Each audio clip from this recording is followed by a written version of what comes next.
Boa tarde, senhoras e senhores deputados. Vamos continuar a nossa reunião. Temos hoje connosco a ANPOC, temos connosco a AMPROMIS e temos connosco a AOP, Associação Nacional de Produtores de Proteaginosos, Oleaginosos e Cereais, a Associação Nacional de Produtores de Milho e Sorgo e a Associação de Agricultores de Portugal, a quem desde já agradeço, dou as boas-vindas. Esta tinha sido uma audiência pedida já há algum tempo, só hoje tivemos condições para vos ouvir. Peço desculpa, de facto, por isso, mas agradeço muito a vossa presença. Vamos vos ouvir a vosso pedido e temos aqui uma intervenção inicial vossa, que podem repartir como quiserem, até 8 minutos, e depois, sendo que vamos dar a palavra aos partidos e têm igual tempo para poder responder. Eu não sei exatamente quem é que vai começar, não sei se o Sr. Presidente da AMPROMIS. Então, o Sr. Presidente da AMPROMIS vai ter a palavra durante 8 minutos, pode repartir se quiser, portanto, para apresentar, penso que também os resultados do vosso congresso, em que eu também participei, e, portanto, até 8 minutos, o Sr. Presidente Jorge Neves, faz favor, tem a palavra.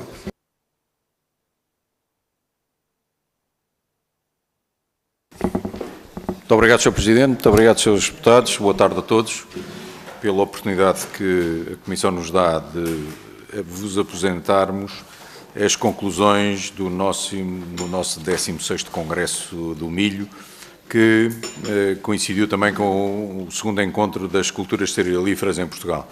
Este segundo encontro tem a ver basicamente com as fileiras do milho, do trigo e do arroz, que têm objetivos muito coincidentes em termos de política agrícola e, como tal, organizámos este encontro. Eu ia pedir licença ao Sr. Presidente para podermos distribuir as conclusões aos Srs. Deputados, que o nosso Secretário-Geral tem, que será mais fácil para podermos acompanhar o que se debateu e o que nós concluímos no Congresso. Sim, senhor.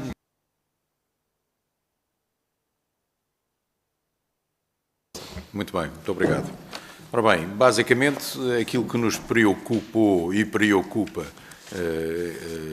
naquilo que é a atividade das culturas cerealíferas em Portugal é fundamentalmente uma questão que tem vindo a agravar-se consecutivamente nos últimos anos em Portugal, que é o autoaprovisionamento. No caso dos cereais de Pragana, o autoaprovisionamento neste momento é uma coisa de cerca de 5%, e o Sr. Presidente tampouco poderá falar um pouco mais também sobre isso. No caso do milho, o nosso autoaprovisionamento é cerca de 25%, sendo que as importações de milho em Portugal têm uma origem em países que não são diretamente parceiros, como no caso do trigo, em que a União Europeia é o principal fornecedor. No caso do milho, nós temos, neste momento, 3 grandes fornecedores, o Brasil, a Ucrânia e os Estados Unidos, e que são responsáveis por 75% do abastecimento de milho em Portugal. Enfim, se virmos e se olharmos hoje àquilo que é o enquadramento geopolítico, percebemos que não estamos exatamente nas melhores condições para garantir um abastecimento estável do país. Por outro lado, aquilo que tem acontecido nos últimos anos em Portugal é que temos verificado uma redução sistemática das áreas de cereais e isso implica, evidentemente, problemas em termos de coesão territorial, de ocupação da superfície agrícola e, evidentemente, também criação de emprego, manutenção das pessoas no espaço rural. Outro assunto que nos preocupa e que nos traz aqui tem a ver com os acordos comerciais que a Europa tem celebrado, nomeadamente o Mercosul, que, por um lado, é um acordo positivo para a Europa e é um acordo positivo para os agricultores de muitos setores na Europa. O setor dos cereais, o que acontece é que nós verificamos que os países da América do Sul e da América do Norte, nomeadamente os Estados Unidos, o Brasil e a Argentina, que são os mais representativos, ainda possuem ferramentas para desenvolver a sua atividade que há muito estão vedadas na Europa por razões ambientais.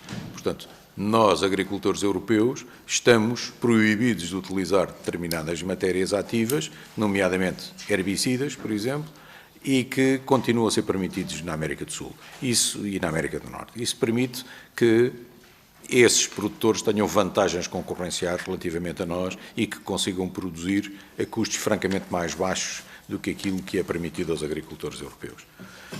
Por outro lado, aquilo que nós também verificamos é que os montantes que estão fixados para efeitos da atribuição de direitos niveladores na Europa, que são os chamados preços de intervenção, são preços que já não são alterados na Europa há praticamente 20 anos.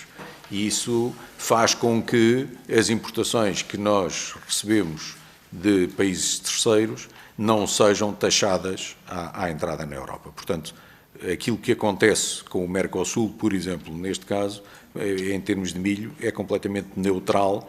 Portanto, não vai agravar a situação, porque o milho que vem entrar da América do Sul neste momento já entra sem direitos niveladores, porque o preço para o respectivo cálculo está tão desatualizado que já não tem qualquer influência naquilo que é o cálculo de direitos niveladores.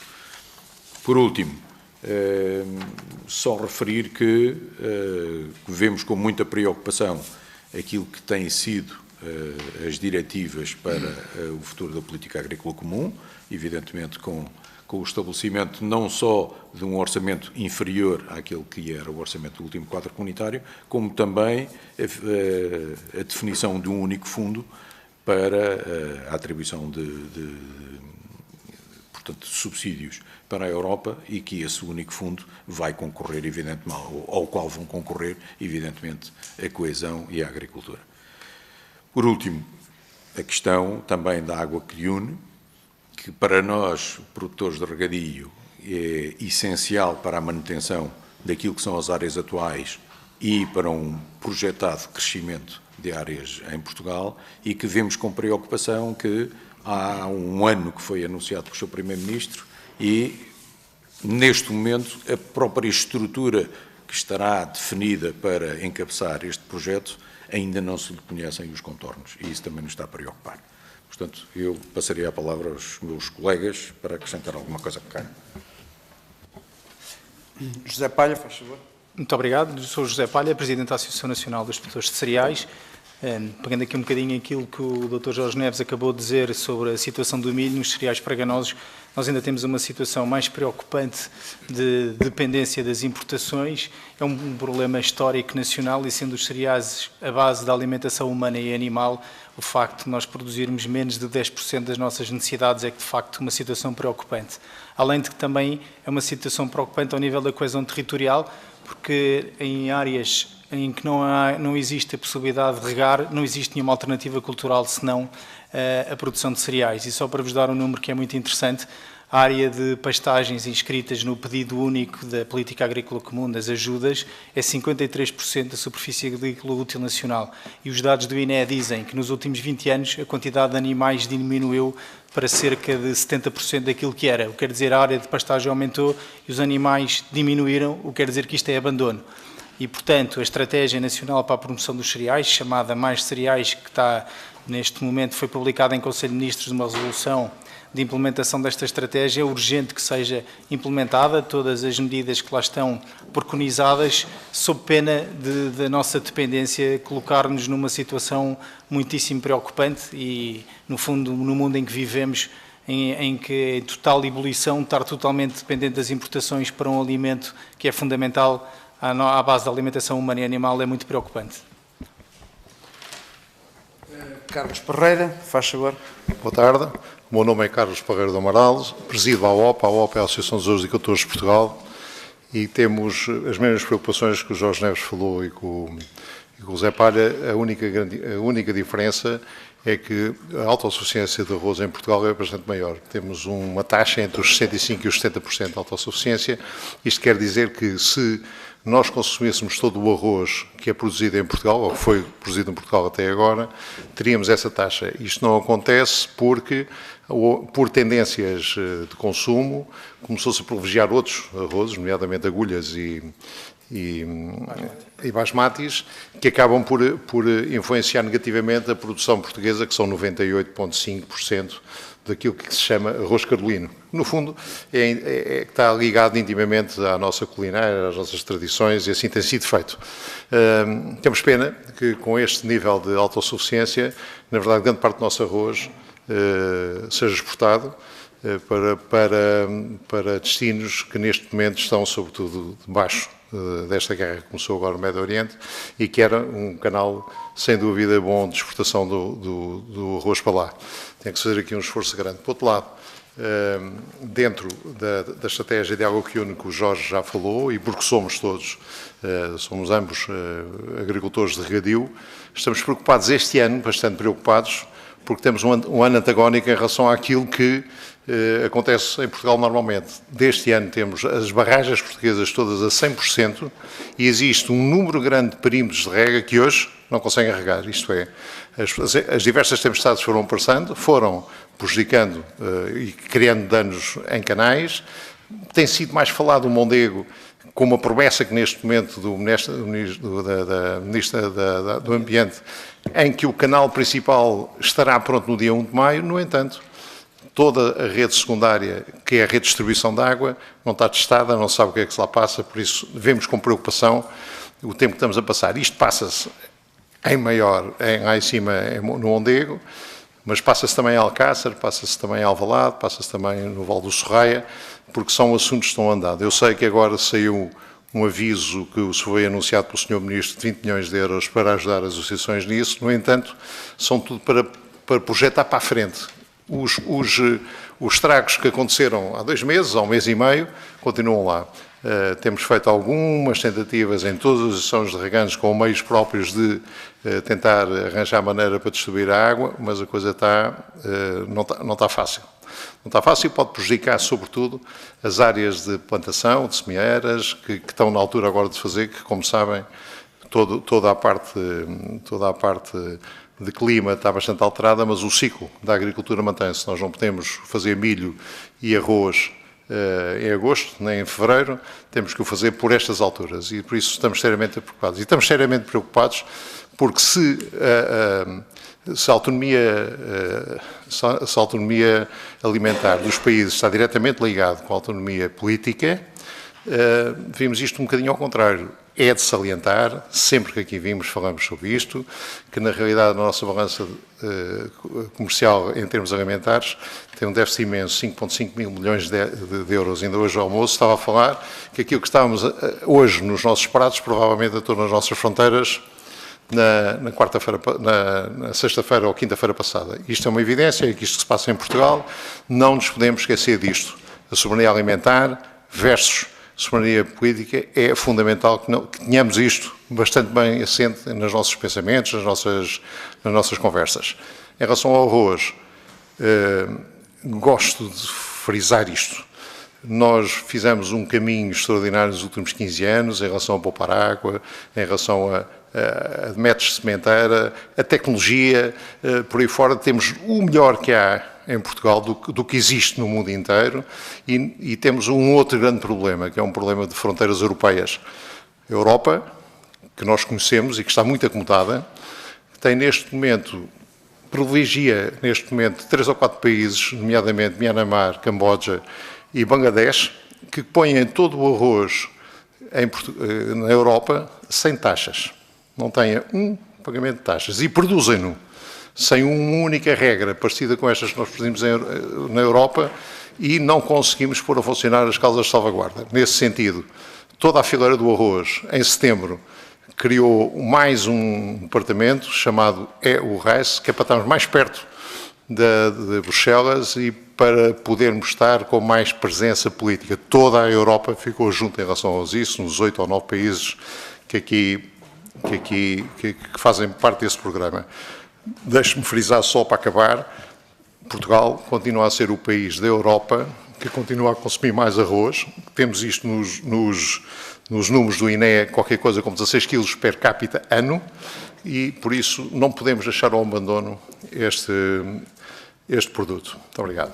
Muito obrigado. Eu fui aqui muito generoso no tempo, 13 minutos para 8, mas pronto, achei que era, não quis interromper de facto a brilhante explanação que aqui fez. Vamos dar agora a voz aos partidos aqui representados e começo pelo PSD, pelo seu deputado Gonçalo Valente, tem 7 minutos. Faz favor.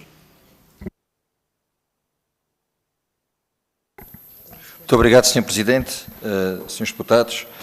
Quero começar por dar as boas-vindas às 3 associações convidadas, para a MISA, a AMPOC e a AOP.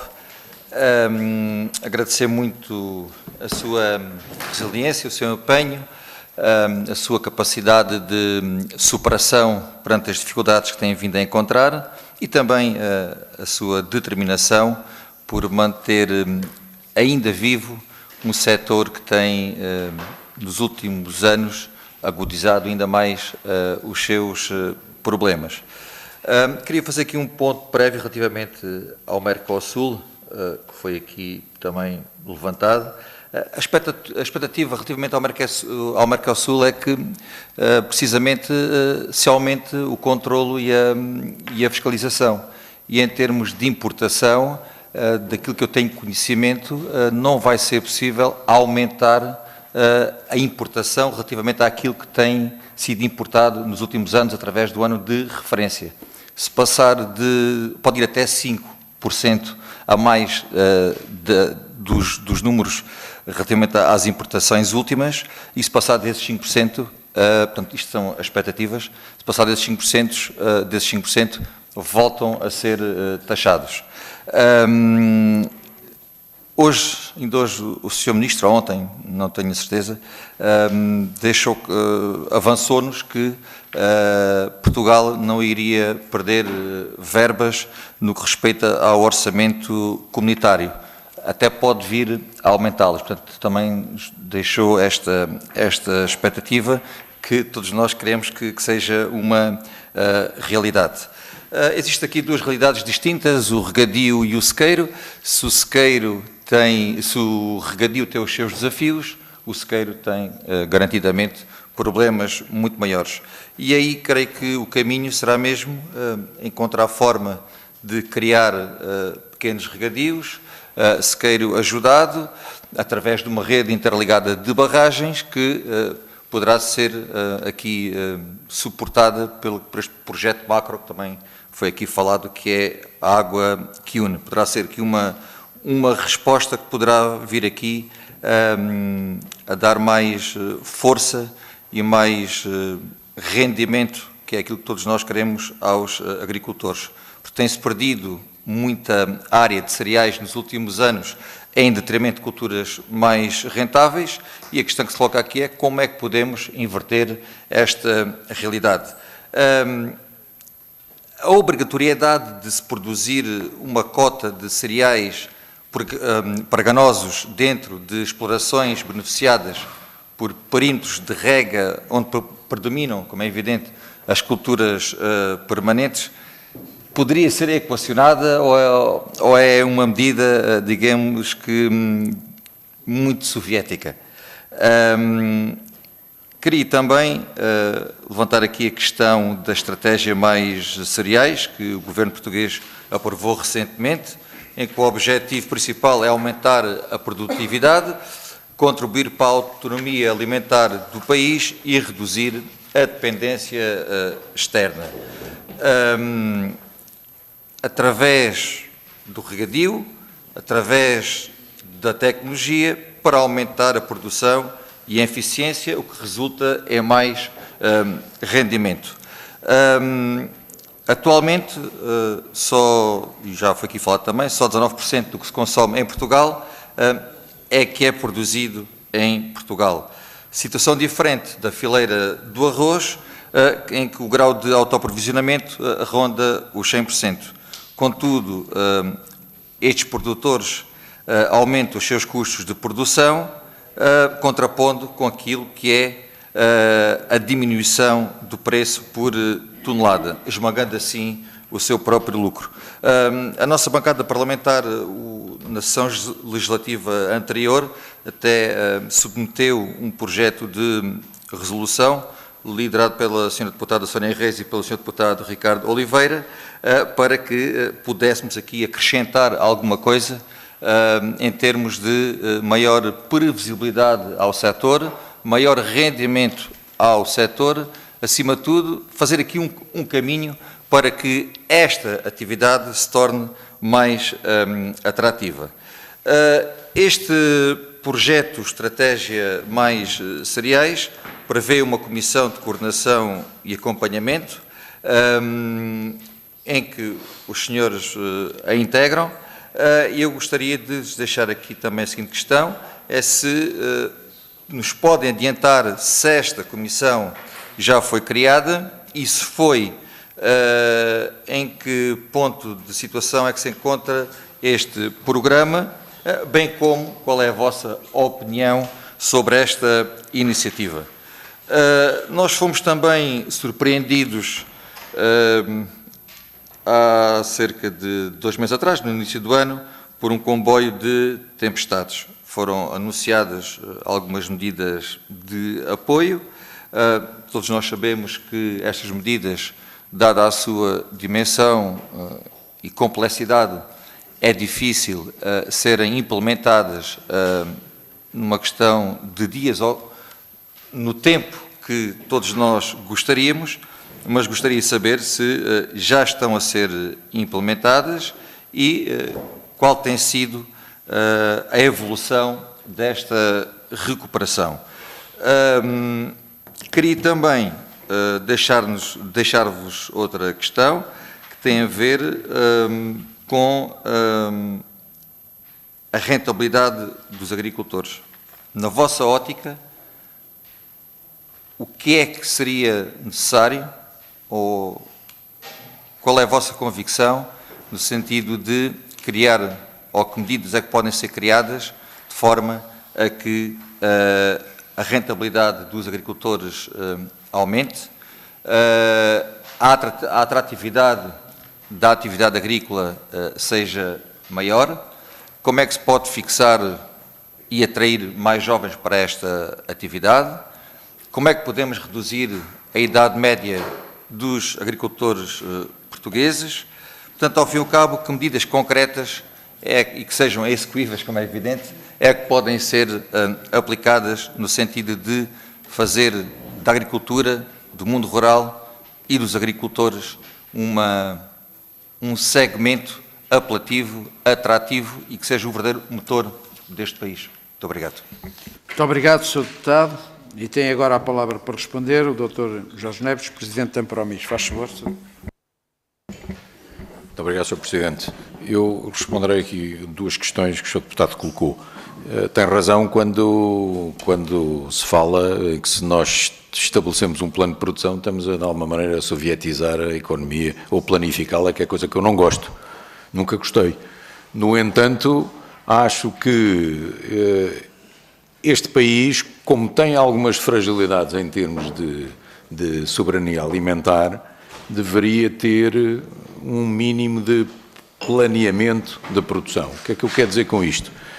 Acho que é uma oportunidade perdida, mas o empreendimento do Alqueva deveria inicialmente ter previsto alguma distribuição cultural, não só para evitar grandes concentrações de determinadas culturas, mas também para permitir algum mosaico cultural que, em termos ambientais, em termos de biodiversidade, é sempre importante.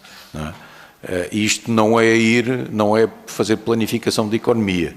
E eu dou um exemplo muito, costumo dar nestas coisas, um exemplo muito, acho que é muito elucidativo. Se eu, numa determinada cidade, quiser construir um prédio no meio de vivendas, existe um instrumento chamado PDM que me diz: o senhor só pode construir prédios ali, aqui só pode construir vivendas. No fundo, era termos tido uma espécie de um PDM para um empreendimento como o Alqueva, que diria assim: olha, o senhor, no mínimo, tem que fazer X milhares de hectares de cereais ou de milho. No máximo só pode fazer Y hectares desta cultura assim. Isto para criar aqui um mosaico cultural. Eu penso que isto não vai contra aquilo que é o livre funcionamento do mercado, ao qual eu sou totalmente favorável.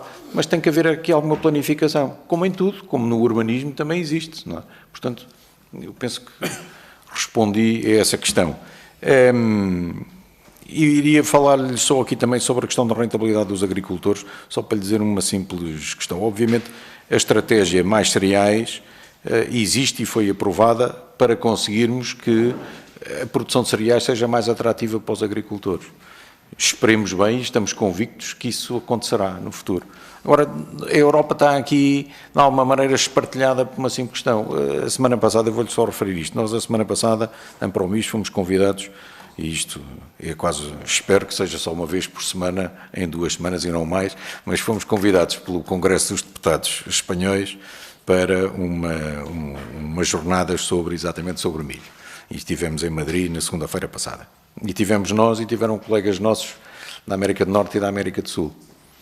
E a conclusão a que nós chegamos é que a Europa, com todas as barreiras que tem imposto consecutivamente à inovação a nível de biotecnologia, tem impedido que os agricultores utilizem ferramentas que aí sim melhoram substancialmente a sua rentabilidade. E verificámos ali uma coisa muitíssimo simples naquela sessão com um colega nosso brasileiro. O Brasil, há 30 anos atrás, era importador de milho. Obviamente não estamos a falar em termos de dimensão de áreas cultivadas, longe disso. Mas unicamente para fazer esta comparação, há 30 anos atrás o Brasil era importador de milho. Hoje em dia é o 2º maior exportador mundial. A Europa, no seu conjunto, e já integrando os países de leste, a Europa passou de exportador líquido de cereais e de milho, concretamente, não é? Há 13 anos atrás era um exportador líquido e de há 13 anos até esta parte perdeu quase 1 milhão de hectares de milho. E hoje em dia, quando não é o primeiro, é o 2º maior importador de milho no mundo. Portanto, passámos de uma situação de exportador para primeiro ou 2º maior importador. E o Brasil fez um percurso exatamente ao contrário. Onde é que está isto? Na questão da biotecnologia, garantidamente, que é uma ferramenta hoje em dia imprescindível para manter a rentabilidade dos agricultores. E enquanto isso nos for vedado, vamos por este caminho. Fala agora a seguir. Respondendo também aqui, só pegando aqui numa fase final aqui do que o Jorge disse, e uma que limita muito, uma situação que também limita muito a nossa competitividade, e que outra vez o exemplo do Brasil é a utilização de drones. Não sei se os seus deputados estão a par disso, a União Europeia não é permitida a pulverização com fitofármacos com drones, quando no resto do mundo é permitida em todo lado, e no Brasil há culturas onde 100% dos tratamentos são feitos com drone, com um ganho de produtividade brutal. Em relação à Comissão, já foi publicado o despacho que nomeia a Comissão, mas efetivamente ainda não reuniu vez nenhuma, e aquilo que sabemos foi aprovada a resolução do Conselho de Ministros, que foi publicado em Diário da República, mas não há nenhuma medida que dependa da tutela que esteja em movimento. Uma que dependia de nós e que está também consagrada nessa estratégia é exatamente pelo aumento da rentabilidade e criação de valor, é a criação de uma interprofissional dos cereais, à semelhança do que existe em Espanha e em França, onde tem um poder grande, e nós acreditamos que a integração de toda a fileira da produção, a investigação e a indústria e o retalho, todos com o mesmo objetivo de valorizar a produção nacional, porque nós não temos condições ótimas para a produção de cereais edafoclimáticas e até de solos, mas temos condições para produzir qualidade. Essa qualidade é reconhecida pela indústria, e o que nós queremos, e também com a criação da interprofissional, é passar a mensagem da qualidade do nosso produto ao consumidor, e com isto valorizar a produção nacional e não estarmos a competir com um mercado mundial de commodities em que não tem nenhum valor acrescentado. E também gostava aqui também de partilhar aqui com a Comissão que Trás-os-Montes, que era uma região muito produtora de cereais e que hoje em dia está reduzido praticamente a zero de cereais para o mercado e há 20 anos era a segunda maior região produtora. Neste momento, a nossa associação, a AMPOC, está com um projeto LIFE, que é aqueles projetos europeus com umas organizações, ONGs ambientalistas naquela região, exatamente para promover a produção de cereais.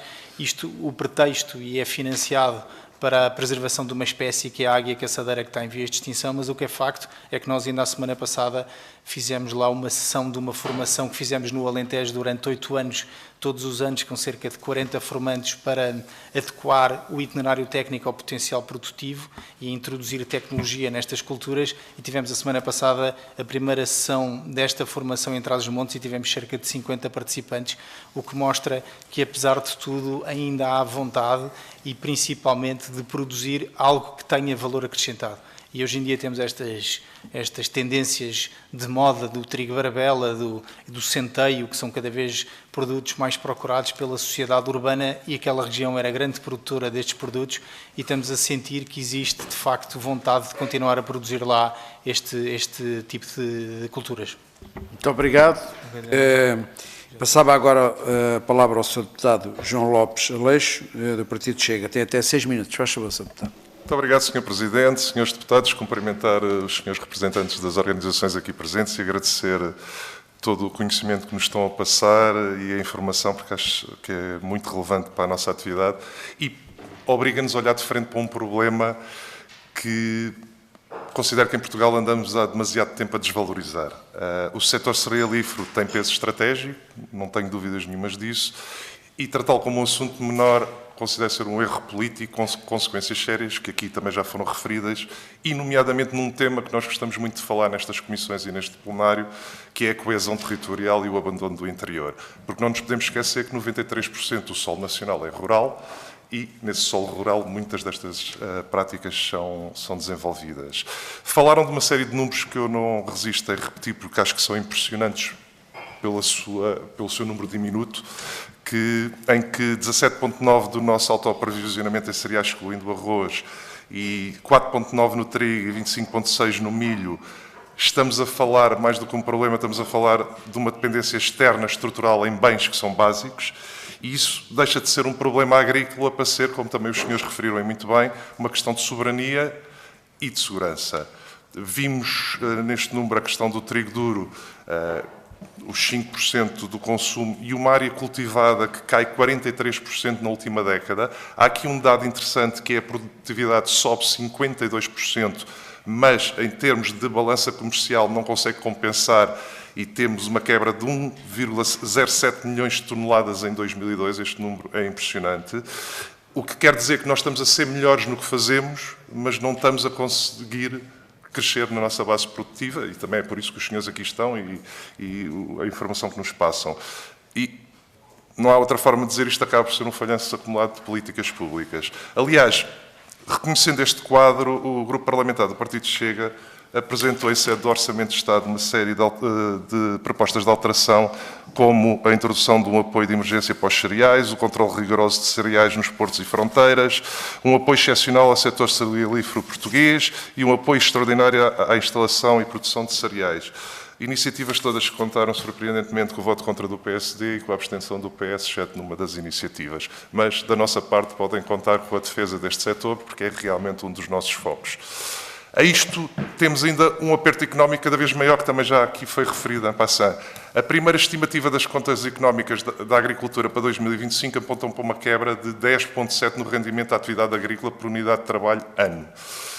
E Portugal registou a maior descida da União Europeia nos preços pagos ao produtor no último trimestre de 2024. Se associarmos isto também a um problema global da agricultura cada vez mais envelhecida, o caminho que estamos a trilhar não é de forma alguma otimista. Quem produz, sabemos que está cada vez mais esmagado entre custos altos, preços baixos e, por isso, margens cada vez mais apertadas, e os senhores referem aqui uma coisa que também é importante e tem estado na ordem do dia, que tem a ver com as intempéries, que agravam, sem dúvida, este quadro, mas também convém sermos claros e pragmáticos que o problema do setor não começa com estas chuvas. As chuvas agravam-no e tornam-no mais visível, e toda a fragilidade está ainda mais visível. E por isso, também, já não me lembro qual dos senhores referiu a questão da água. A questão da água é um problema sério. Há uma série de iniciativas e de planos para já do Governo que são importantes, mas muitas vezes isto é um pouco como aos fogos, um inverno mais chuvoso parece aliviar algum dos problemas e depois esquecemos-nos de coisas básicas como armazenamento, regularização, perímetros de regra funcionais e simplificações do licenciamento, que é um dos problemas e, por acaso, há uma coincidência fantástica que ainda ontem deu entrada aqui na Assembleia da República um projeto de resolução do Chega, exatamente para simplificar o licenciamento dos recursos hídricos essenciais à resiliência do setor agrícola nacional. Também foi referida a questão da geopolítica e essa também expõe claramente as nossas fragilidades. Falou-se da guerra da Ucrânia e voltamos a ver agora com esta instabilidade do Médio Oriente. Basta um pequeno abano para, em Portugal, sentirmos logo a subida do custo da energia, dos combustíveis, dos fertilizantes e do transporte, e isto percorre toda a cadeia de valor. E esta dependência externa paga-se primeiro na exploração agrícola, mas a verdade é que depois todos nós pagamos também no prato e no dia-a-dia. E por isso, falar de soberania alimentar não é só uma discussão conceptual, acaba por ser prudência e precaução e preparação para o futuro. Depois, também falámos aqui da questão de Bruxelas, e essa também, sinceramente, embora as notícias recentes tentem animar um bocado as hostes, penso que não nos deixam muito positivos, e porque também cada vez mais se exigiu de quem produz cá dentro, isso foi falado também um pouco, já não me lembro também mais uma vez por causa dos senhores, com mais regras, mais burocracia, mais custos, e agora, não só com os acordos do Mercosul, como mesmo o que se prevê para pós-2027, temos uma PAC que é potencialmente menos clara, menos autónoma e mais diluída num quadro orçamental mais vasto. E para países como Portugal, onde somos estruturalmente mais frágeis nos cereais, na minha opinião, isto é um risco sério que temos que considerar e discutir. O problema acaba por não ser só saber se vamos ter mais ou menos dinheiro, é se vai haver uma real proteção da agricultura e do mundo rural, porque mesmo as cláusulas de salvaguarda, não vou entrar por elas agora, mas têm muito que se lhe diga e são globais e não protegem a nossa agricultura.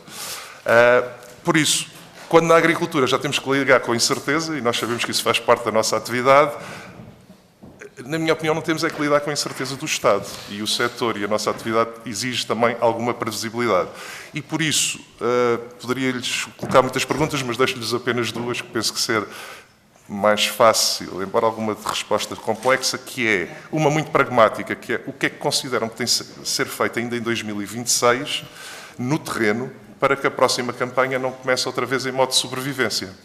E uma segunda, que diz respeito ao que acabei de referir, que linhas vermelhas deveria Portugal fixar, não só nos acordos que estão na mesa, como o Mercosul e Índia, que penso que se calhar nos afeta menos, mas também na negociação da PAC pós-2027, para proteger a produção cerealífera nacional e garantir que a agricultura portuguesa não fica diluída num grande saco orçamental europeu.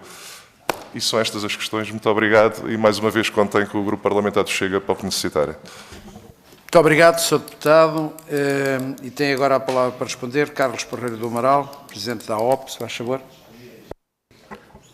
Sr. Deputado, vou tentar, foram muitas perguntas ao mesmo tempo, mas vou tentar racionalizar o raciocínio. E respondendo também aqui ao Sr. Deputado do PSD, que fez a pergunta há bocadinho, de como é que nós podíamos trazer para a nossa atividade gente mais nova e temos uma renovação geracional que implica uma coisa com a outra. Há aqui um tema, que é um tema muito importante. A agricultura é uma atividade económica. Está toda a gente de acordo. E se é uma atividade económica, ela tem que ter sustentabilidade financeira. Também está toda a gente de acordo. Mas não tem. Não tem. Não é uma questão de apoios ao que estamos a fazer. Nós vivemos dentro de regras que nos foram propostas e impostas e negociadas e tivemos em todo lado a fazer isso tudo, aceitámo-las, mas depois não conseguimos perceber como é que existe, sobretudo em Bruxelas, pessoas que olham para nós com um certo desdém, se assim se pode dizer. Desdém é a palavra, que é para não dizer outros. Como é que nós conseguimos, em mesas quando eu estive em Bruxelas deste tamanho ou maiores, e vejo a Presidente da Comissão, que na altura era a Dinamarca, dizer que as propostas que nós tínhamos feito no arroz eram muito radicais. a pessoa fica sem chão para pensar radicais. Porquê? Porque, na realidade, nós não temos capacidade de poder contornar o problema financeiro de uma oferta que não, como disse há bocadinho todos os meus colegas, que uma oferta de produto que é produzido sem as regras que nós temos cá. Mas regras não só agronómicas, como regras sociais e ambientais. Por isso, meus senhores, desde que a Europa começou a olhar para a globalização com um olhar, como eu tive em reuniões, e isto é bom que se fique, e que nós fomos lá várias vezes, à conta da Eurorice, nós, Portugal, fomos lá conversar com a Comissão para lhes explicar que era uma atividade que tínhamos no país e mais tarde transformámos o discurso para a Europa. E quando existem pessoas que põem no ecrã enorme e dizem, mas as pessoas estão preocupadas com a falta de alimento, há alimento no mundo inteiro. E aí entra a razão financeira. Pois eu entro no mundo inteiro, quando o meu produto, que é feito cá em Portugal, vale em produção, em preços de produção, 5 ou 6 vezes superiores ao que eles fazem lá fora. Vou-vos dar um exemplo. Grande parte do arroz que vem destes países que eu falei há bocadinho, Myanmar, Camboja e falta-me um, desses 3, é depositado nos portos europeus em big bags branqueado. Por isso, branqueado é a fase final do produto. Nós produzimos, secamos, descascamos e quando ele é branqueado, só falta pôr nos sacos e ir para a distribuição.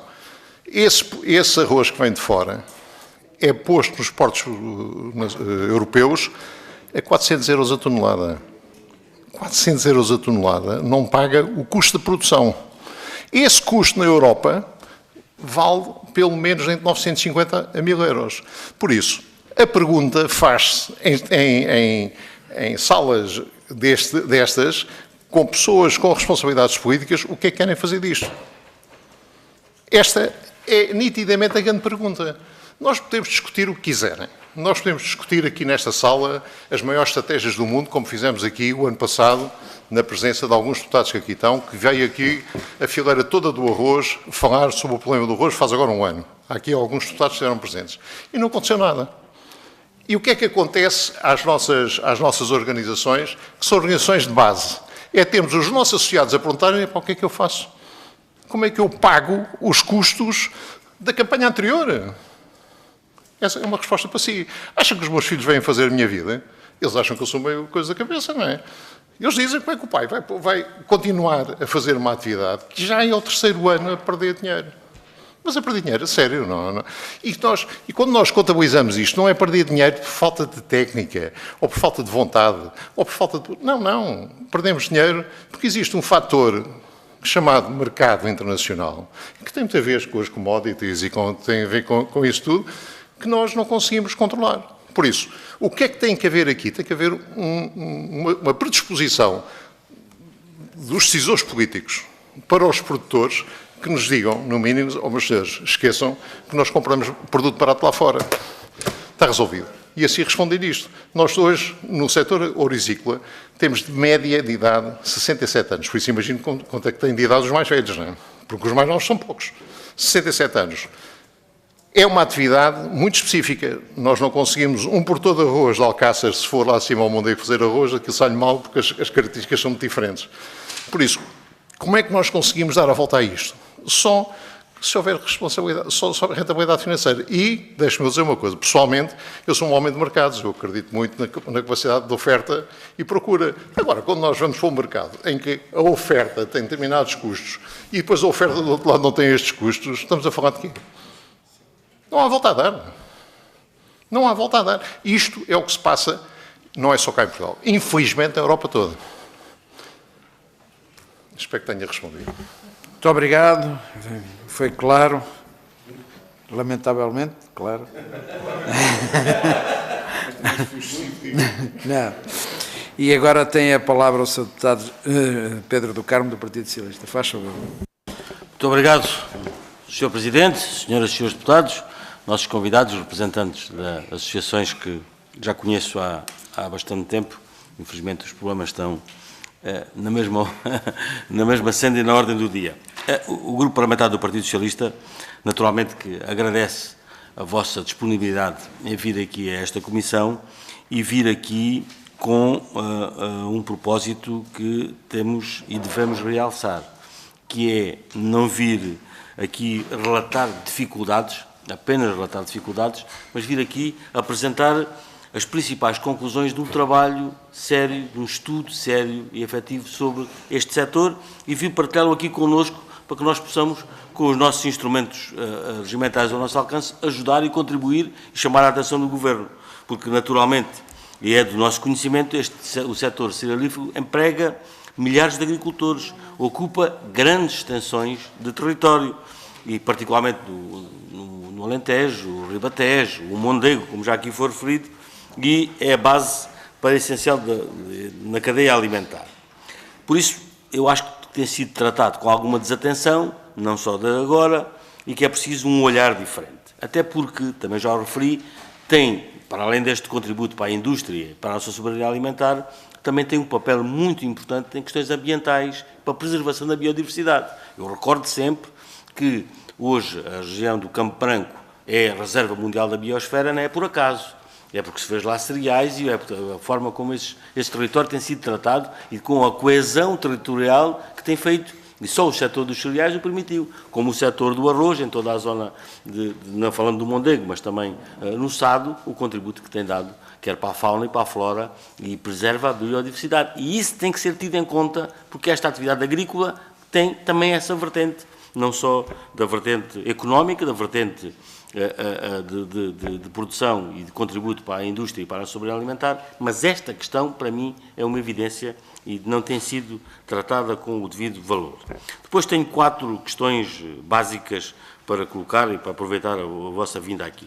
A primeira tem a ver aqui com a competitividade e os custos de produção, ou seja, isto continua a ser uma ameaça constante, é mesmo que tem uma espada, isto é iminente o que se pode aqui efetivamente trazer. Por isso, o que está aqui em causa é, no momento que vivemos, ou seja, o preço exagerado dos fertilizantes, o preço e a sua aplicação dos fitofarmacêuticos, a energia, o próprio gasóleo agrícola, o que sobe, mesmo com estas ajudas pontuais, e isto não ajuda nada aos produtores. Ou seja, toda esta volatilidade dos mercados internacionais, agravados quer por a guerra da Ucrânia, quer agora por o que está, isto realmente é aqui uma tempestade perfeita. E o preço de mercado não cobre os custos de produção. É evidente que temos que perceber isso.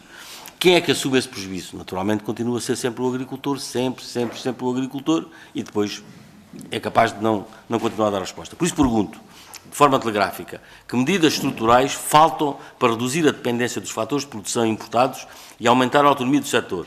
O mecanismo de estabilização do gasóleo agrícola será finalmente reformulado para ser efetivo e ter soluções? Esta é a questão sobre esta matéria. Uma segunda questão que tem a ver com oportunidades perdidas e uma burocracia que continua a ser asfixiante. As novas exigências ambientais da PAC, que por princípio o PS não se opôs e que tem, agora a questão que coloca é tem a sua implementação sem acompanhamento técnico adequado e sem compensação justa pelos custos adicionais que se impõem aos produtores, e mesmo os ecoregimes são uma oportunidade ou têm sido, no vosso entender, estes ecoregimes uma armadilha burocrática? Por isso, aquilo que pergunto é, têm a vossas excelências das 3 associações dados sobre a taxa de execução dos frutos da PAC em Portugal? Se sabem quantos agricultores foram excluídos por incumprimentos administrativos que para nós eram evitáveis, para todos nós eram evitáveis, se têm esses dados? E se o Governo já vos apresentou algum aconselhamento técnico para a transição ecológica, para que efetivamente tudo aquilo que eu disse possa ser aqui aproveitado? 3. A questão da irrigação, que também já foi aqui falado, os projetos de modernização do regadio, parece que avançam aqui, quer seja no Baixo Mondego, Sorraia, no Alentejo, avançam a passo de caracol, e, no entanto, os produtores enfrentam restrições hídricas crescentes. Infelizmente, este ano foi dada aqui a questão paradoxal de termos água e não termos, em alguns sítios, possibilidade de fazer o regadio, mas a questão que eu quero perguntar de toda esta campanha agrícola e do que está em risco é claramente qual é o ponto de situação do Plano de Irrigação Nacional e se também têm dados de quantos hectares de regadio foram efetivamente modernizados nestes 2 anos em que foi estabelecida esta prioridade por parte do Governo. Por último, que tem a ver com a questão da transparência na cadeia de valor. Eu pergunto se tem a indicação que o Governo possa, com esta entidade que criou este grupo, se efetivamente vai reforçar o poder negocial dos produtores através das organizações de produtores. Nós temos aqui discutido a questão da parca, o quanto a cadeia de valor pende sempre para o mesmo lado, mas que medidas concretas é que há para esta transparência no preço do produto, porque efetivamente não podemos continuar dessa forma. Há pouco referia o exemplo de algumas modas. Não serão modas, serão também oportunidades, porque hoje há alterações genéticas no ser humano que tornam-se intolerantes a determinados cereais que fomos produzindo ao longo dos anos, e por isso aparece o Barbela, não só por uma questão de moda, é questão por uma necessidade que é preciso ter em conta. Se também há estudos para potenciar e aproveitar aquilo que será uma dificuldade, ser efetivamente uma oportunidade. Por isso, queria dizer a todos os representantes da Associação que podem contar com o Grupo Parlamentar do Partido Socialista. Percebemos que a vossa intenção hoje aqui não foi, em nome do setor, pedir favores, mas pedir sim condições justas de competição, apoios públicos eficientes do trabalho que fazem para a coesão territorial e para a coesão nacional e do quanto é necessário respeitar mais o trabalho dos agricultores no terreno. E com alguma evidência, no outro dia, a Sra. Secretária de Estado do Orçamento, confrontada com o preço do cabaz alimentar, deu um exemplo que agora recordo-me quando vos ouvi, que dizia que o preço da courgette tinha efetivamente subido muito, mas o arroz carolino baixou. Pois, baixou e é um problema para todos nós, porque efetivamente baixou, não melhorou o preço global do cabaz alimentar e criou mais dificuldades aos agricultores e à nossa produção cerealífera. Por isso podem contar connosco e sempre disponível. Muito obrigado. Muito obrigado, Sr. Deputado. E para responder tem a palavra o Sr. Presidente da ANPOC. José Palha, faz favor. Muito obrigado, Sr. Presidente, Sr. Deputado. Muito obrigado pelas suas perguntas. Eu começava aqui por falar da questão da política agrícola comum e das exigências da PAC. Já falámos aqui várias vezes sobre isso, da falta de competitividade que a PAC exige aos agricultores europeus face às importações e, de facto, é uma opção que a Comissão tem tido, já não é de agora, já há vários anos para cá, em potenciar as ajudas da política agrícola comum nas questões ambientais, esquecendo um bocado a coesão do território e a produção agrícola e até a sua soberania alimentar. Para nós agricultores isso é um problema, porque nós acreditamos também, temos todos a mesma ideia que a proteção ambiental é absolutamente fundamental, mas nós achamos que não pode ser a qualquer custo. E por isso tem que haver aqui alguma flexibilidade e até nas metas que a Comissão se impôs no anterior mandato do Green Deal, que eram metas muitíssimo ambiciosas e essas metas puseram em causa a subsistência de grande parte dos agricultores europeus e que leva a de facto, termos uma população completamente envelhecida na agricultura europeia e em Portugal a situação ainda é mais dramática. Por isso, neste momento, que estamos numa fase de negociação da política agrícola comum e aquilo que veio a público, que são as propostas da Comissão, nós achamos que podem ser muito mais para a agricultura europeia e para a agricultura portuguesa e aqui eu acho que os grupos parlamentares podem ter alguma capacidade de influência no Governo e na posição do Sr. Ministro da Agricultura nestas negociações. Depois também gostava de deixar aqui uma nota e transpondo para Portugal mesmo e para o IFAP, que é a entidade que gera o pagamento das ajudas e como o senhor falou na aplicação das ajudas, eu acho que também é de salientar que o IFAP teve uma mudança agora relativamente recente na sua administração, muito mais dialogante do que a anterior que estava e até para o nosso caso concreto dos cereais, de tal maneira dialogante e por forma a facilitar e ajudar os agricultores em que o prazo de pagamento dos cereais paraganosos que estava previsto no calendário para junho, nós tentámos com as OPs facilitar o processo e o IFAP aceitou tudo isso e os pagamentos foram feitos hoje, 31 de março, em vez de 30 de junho. Eu acho que quando as coisas são bem feitas também é importante dizer que as coisas foram bem feitas e neste caso o IFAP fez esta medida que nós achamos muito importante e de grande abertura e boa vontade. Em relação à competitividade, nós de facto aqui na Europa lutamos com ferramentas completamente diferentes do resto do mundo. e esta guerra está a afetar de forma muito incisiva. Eu não sei como é que se consegue resolver, mas os adubos azotados, em que o Irão é dos maiores produtores mundiais e que tem que passar pelo Estreito de Hormuz e que neste momento não estão a passar, temos neste momento escassez de fertilizantes azotados e o que temos está com preços absolutamente proibitivos, com aumentos na casa dos 50%, aliado ao aumento do custo do gasóleo, que é uma ferramenta fundamental para a agricultura moderna, e vamos ver o que é que vai acontecer, a evolução da guerra, porque as commodities nos mercados internacionais têm vindo numa tendência de subida, mas não temos a certeza se irão compensar o aumento dos custos. Por isso a preocupação com a competitividade é muito grande. Tivemos agora este anúncio a semana passada da redução de 10 cêntimos no custo do gasóleo agrícola, que nós tememos que não seja suficiente. Passo agora ao Jorge para continuar. Muito obrigado. E para continuar, 2 minutos. Muito obrigado, Sr. Deputado. Duas questões ainda, uma delas as medidas estruturais, o senhor falou no gasóleo. Eu estenderia a questão a toda a energia, não é? E complementar um bocadinho o que o Zé Palha disse. A Europa está totalmente exposta em termos energéticos. Os adubos são energia. Portanto, quando nós temos aumentos de preço de gás natural de 50% e mais em meia dúzia de dias, e quando temos uma das origens dos fertilizantes azotados é exatamente o Golfo Pérsico, percebemos o quão expostos nós estamos em termos de impacto nos custos de produção dos agricultores. Este aumento dos fertilizantes impacta em todo o hemisfério norte, portanto, não somos só nós, isto, como diz o velho ditado, com o mal dos outros podemos nós bem, mas aqui o mal dos outros, de alguma maneira, pode amortecer este impacto. O que é que eu quero dizer com isto? Se esta situação de guerra se prolongar durante mais umas semanas, o período crítico de aplicação dos inputs na terra é agora, não é? É agora que todo o hemisfério norte aplica os fertilizantes, aplica grande parte também dos fitofármacos. Os Estados Unidos da América estão numa circunstância exatamente igual à nossa.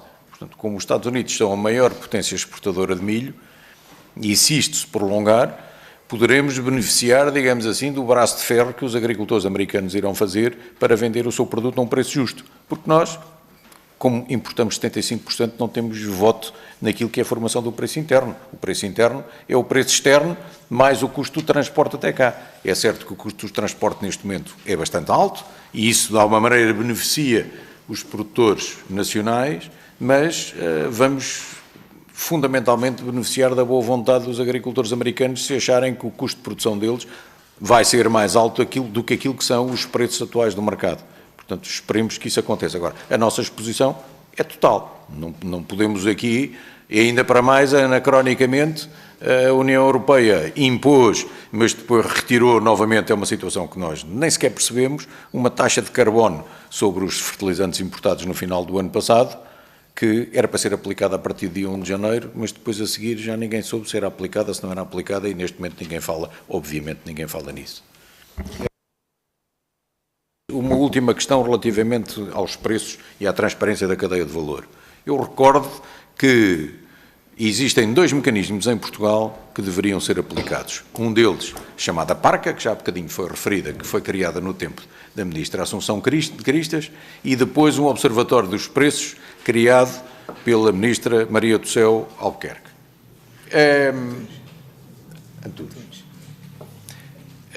O que é certo é que nenhum destes observatórios funciona.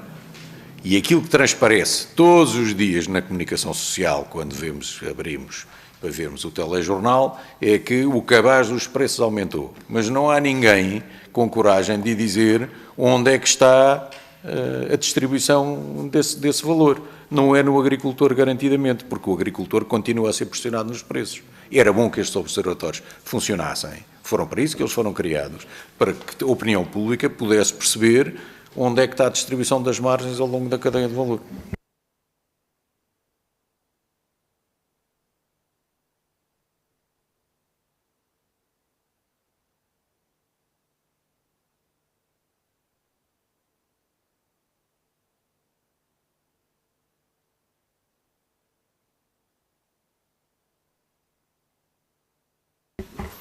Muito obrigado, Sr. Presidente.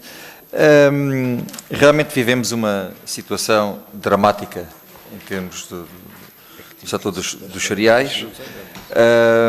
Temos que, acima de tudo, assumir que é esse problema, porque só assumindo que há um problema é que poderemos trabalhar nas suas soluções.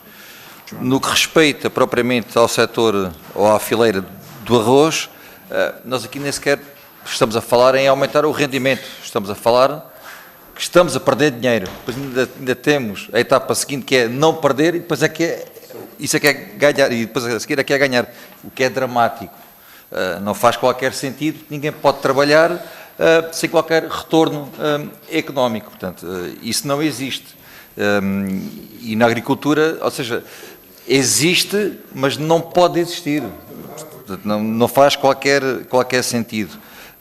O milho também temos um valor por tonelada bastante abaixo daquilo que seria o razoável para que fosse estimulante para que os produtores continuassem a produzir mais área de milho. Temos que apostar seriamente na tecnologia e aumentar os blocos de rega, portanto o regadio, porque são fatores decisivos para dar um impulso à atividade agrícola. E depois temos também, em jeito de conclusão, que lidar diariamente com danos colaterais vindos de situações às quais somos totalmente alheios, como neste caso as guerras. Falou-se agora já na última instância na questão dos fertilizantes, que será um grande desafio que todos teremos para resolver concluir e encontrar uma resposta.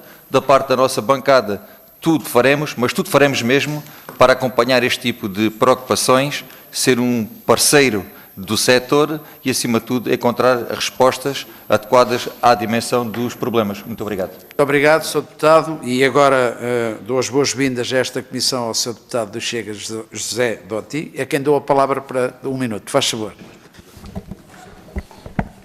Muito obrigado, Sr. Presidente. Cumprimento as senhoras deputadas e os senhores deputados. Cumprimento os dirigentes da Promisa, à POC e à OP, que tenho o gosto de os conhecer pessoalmente. No momento de instabilidade que vivemos, a nível mundial, a soberania alimentar reveste-se de uma importância cada vez maior. O ano passado tivemos um déficit da balança comercial alimentar de 4.170 milhões de euros. O nosso grupo parlamentar entende que uma parte desse problema se pode resolver com o aumento da área de regadio. Para isso apresentámos nesta Casa várias propostas, foram sempre chumbadas com a Rede Nacional da Água, com a introdução da Autoestrada da Água. O Governo apresentou um programa Água que Une, que para nós traz algumas medidas interessantes, mas que, primeiro, requer um financiamento de 5 mil milhões de euros, que não está assegurado. Segundo, ainda não saiu do papel. Taxa de execução zero, a não ser algumas medidas que já estavam a decorrer e, portanto, queremos saber se os senhores também têm essa preocupação e se nos acompanham nessa preocupação em que urge transmitir ao Governo que é fundamental que o projeto Água que Une se concretize para que o número de hectares de regadio aumente e assim o rendimento dos agricultores possa ser de forma a que contribua para diminuirmos o déficit da balança alimentar comercial. Muito obrigado. Muito obrigado, Sr. Deputado. Tem a palavra a Sra. Deputada Joana Lima, do Partido Socialista. Faz favor, Sr. Deputado. Muito obrigada, Sr. Presidente. Cumprimento os nossos convidados e agradeço já as explicações que nos foram dadas ao longo desta audição e dizer-lhes que acompanhamos as vossas dificuldades e estamos preocupados, conforme o meu colega, deputado Pedro do Carmo, já aqui teve a oportunidade de o referir. Eu vou cingir-me a uma questão muito concreta, a próxima campanha do arroz. A Comissão da Agricultura, no dia 2, penso que 2 e 3 de março, fez uma visita, quer ao Sado, quer ao Mondego, e as preocupações que nós ouvimos lá muito por parte dos produtores, sobretudo do arroz, tinha a ver com a próxima campanha e na sequência da intempérie, das cheias, nomeadamente com o arrebentamento do dique, que iam ter muitas dificuldades para o regadio e que estavam muito preocupados com a próxima campanha, apesar de já ter algumas por parte do Governo, alguma situação que pudessem resolver por parte do Governo. E a minha pergunta, vocês têm, como o Sr. Presidente aqui já bem disse, as grandes dificuldades competitivas, nomeadamente com o mercado asiático e que realmente são muito díspares. Com esta situação, estão acauteladas já todas as vossas preocupações, nomeadamente o dique que estava arrebentado, a areia que estava nos terrenos agrícolas também tinha que ser removida. Qual o ponto da situação, o que é que o Governo tem feito relativamente a esta matéria e se está acautelada a próxima campanha do arroz sem acrescentar, digamos, aos vossos problemas relativamente à próxima campanha? Muito obrigada. Muito obrigado, Sra. Deputada. E agora tem a palavra o Sr. Deputado Ricardo Oliveira, do PSD. Faz favor, Sr. Deputado, 1 minuto. Muito obrigado, Sr. Presidente, senhoras e senhores deputados. Cumprimento naturalmente os nossos convidados aqui esta tarde, especialmente porque também os conheço e especialmente porque vimos de um território onde, de facto, este tema dos cereais, nomeadamente dos arrozais, do arroz, é por nós muito conhecido. Estamos no terreno, eu particularmente, conhecedor que sou efetivo desta cultura que tenho à porta de minha casa e, portanto, conheço bem os desafios, conheço bem aquelas que são também as queixas de muitos agricultores e as preocupações que têm. Com a minha colega Sónia Reis estivemos há uns meses atrás em Alcácer do Sal, numa reunião que houve na altura com a fileira do arroz. Tomámos nota de muitas das preocupações, queremos fazer trabalho nesse sentido e garanto que vamos fazer trabalho nesse sentido. Há coisas que não podemos, naturalmente não dependem diretamente de nós, mas eu queria aqui reiterar que aquilo que depender da nossa influência política e até mesmo de ações políticas que possamos fazer, no que diz respeito à valorização do setor, à valorização do produto, como é o arroz carolino, que é um produto endógeno e que não há melhor e que é o que é consumido até na minha casa, só se come arroz carolino. E, portanto, temos bom produto, temos boa produção, temos bons agricultores, temos de conseguir ter boa rentabilidade e temos de conseguir promover este produto para que possa ser cada vez mais consumido, quer em Portugal, quer no estrangeiro, e os senhores devem contar com o Grupo Parlamentar do PSD nesse desígnio. Muito obrigado. Muito obrigado, Sr. Deputado. E agora, para concluir... Eu fazer uma interpelação à mesa, se faz favor. Faz favor, Sr. Deputado. Era para distribuir um documento que contraria aquilo que o Sr. Deputado José Dotti disse relativamente ao projeto Água Quiune, em que já estão mobilizados cerca de 1.000 milhões de euros, já está no terreno a construção e reforço de barragens e sistemas de água, projetos de reutilização de água, obras para levar água a regiões com escassez, portanto, mais um conjunto de medidas que já estão a ser executadas para provar que o projeto Água Quiune está no seu início, mas que já está a ser executado. Será distribuído. Muito obrigado. Distribuído. O senhor, para concluir, temos agora o Presidente da Ampromi, Jorge Neves, para começar a resposta às questões que aqui foram colocadas. Muito obrigado, Sr. Presidente. Acrescentar unicamente uma questão relativamente à Água Quiune, que evidentemente, como projeto impactante que é importante. Como qualquer outra obra mobilizadora em Portugal, é necessário, na nossa perspectiva, que a Água Quiune tenha um rosto.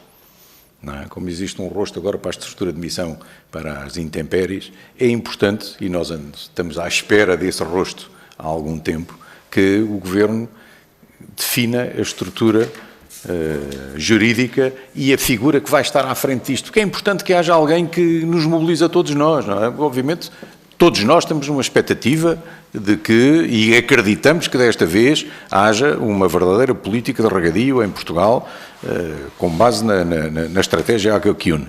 Agora, essa estratégia normalmente tem que ter alguma sequência em termos de quem é que vai encabeçar isto, não é? E essa pessoa que vai encabeçar, que nos vá mobilizando a todos nós, porque nós estamos desejosos de ser mobilizados para isto. Não é? E é importante que essa figura apareça, que apareça a pessoa que vai encabeçar o projeto, a empresa que juridicamente vai estar à frente do projeto, e é isso que nós estamos à espera neste momento. Para continuar, José Palha, faz favor.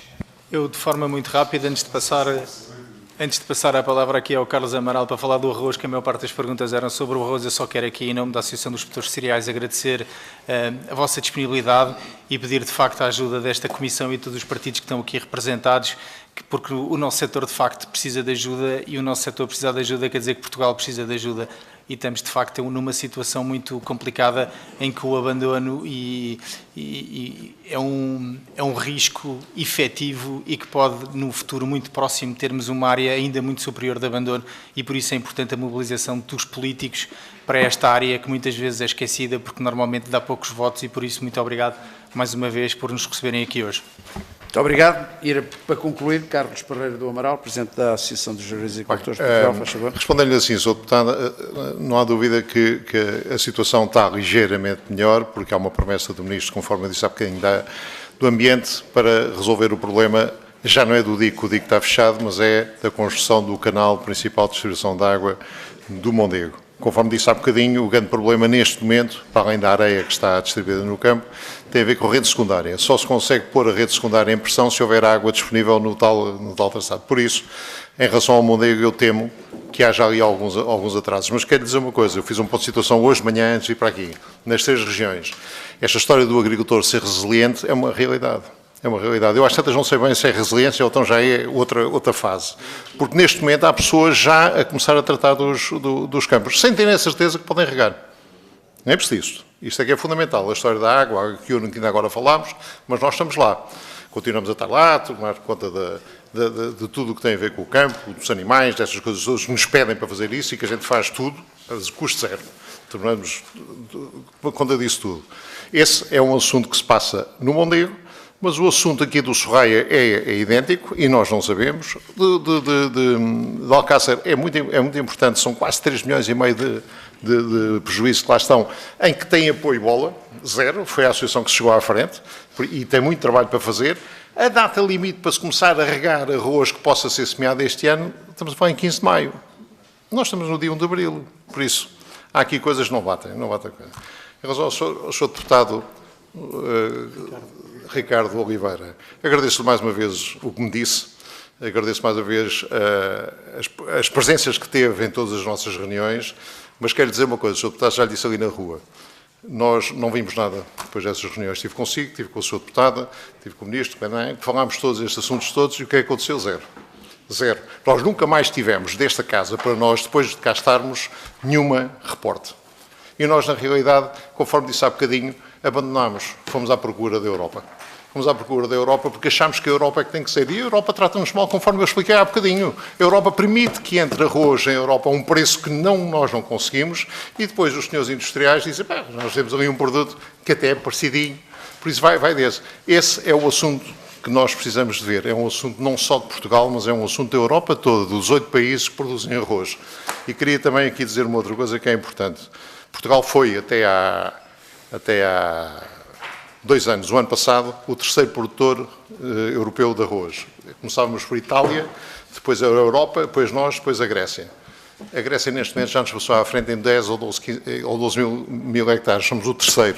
E nós, cá em Portugal, temos a área toda de arroz mais ou menos feita. É talvez a área da agricultura que está mais estável há muitos anos, são 28, 29 mil hectares, andamos por aí há anos. Por isso, na realidade, quando eu disse o que disse há bocadinho, e vou tornar a repetir, não sabemos mais o que fazermos. Ainda agora, esta semana, saiu um estudo da Consulai que disse que, na realidade, há menos pessoas no campo, mas a produtividade, em termos financeiros, subiu imenso. Isto quer dizer que, tecnologicamente, todas as pessoas que estão aqui, das nossas 3 associações e das outras, estão extremamente bem equipadas, foram buscar a tecnologia que fosse preciso. Agora, como disse há bocadinho ao Sr. Deputado do PSD, a rentabilidade financeira destas atividades é fundamental. Muito obrigado. Concluímos aqui esta nossa audiência. Agradeço às associações aqui presentes. Peço desculpa de estar mas temos o secretário de Estado que estava marcado para as 5, ele já está cá e eu não gosto que estejam à nossa espera, por isso agradeço mais uma vez, peço desculpa desta celeridade do andamento da reunião, mas tem que ser assim, é o que é. Muito obrigado e bem-aja.